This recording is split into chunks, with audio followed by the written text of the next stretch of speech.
Hi hello friends, welcome to Geetha's kitchen. ಈ ಬೆಂಡೆಕಾಯಿ ಪಲ್ಯ, ಇವತ್ತಿನ ರೆಸಿಪಿ ಬೆಂಡೆಕಾಯಿ ಪಲ್ಯ ಚಪಾತಿ ಫ್ರೈ ಮಾಡ್ಕೊಳ್ತಾ ಇದ್ದೀನಿ. ಇದಕ್ಕೆ 4 ಈರುಳ್ಳಿ ಹೆಚ್ಕೊಂಡು ಎಲ್ಲ ತೋರಿಸ್ತೀನಿ. ಇದನ್ನು ಫ್ರೈ ಮಾಡ್ಕೊಳ್ತಿದ್ದೆ. ಕಡಲೆಬೇಳೆ, ಸಾಸಿವೆ ಹಾಕಿದ್ದೀನಿ, ಈರುಳ್ಳಿ ಹಾಕಿದ್ದೀನಿ,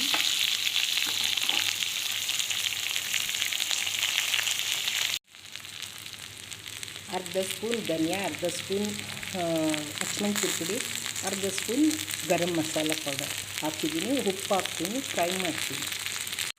ಫ್ರೈ ಮಾಡಿದ್ದೀನಿ, ಉಪ್ಪು ಹಾಕಿದ್ದೀನಿ. ಇದಕ್ಕೆ ತೆಂಗಿನಕಾಯಿ ತುರಿ ಹಾಕ್ಬಿಟ್ಟು ಅಷ್ಟೇ.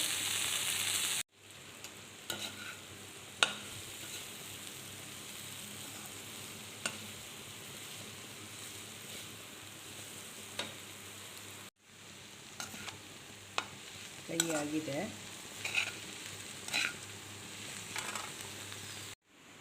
Thanks for watching. ಶೇರ್ ಮಾಡಿ, ಲೈಕ್ ಮಾಡಿ, ಸಬ್ಸ್ಕ್ರೈಬ್ ಮಾಡಿ.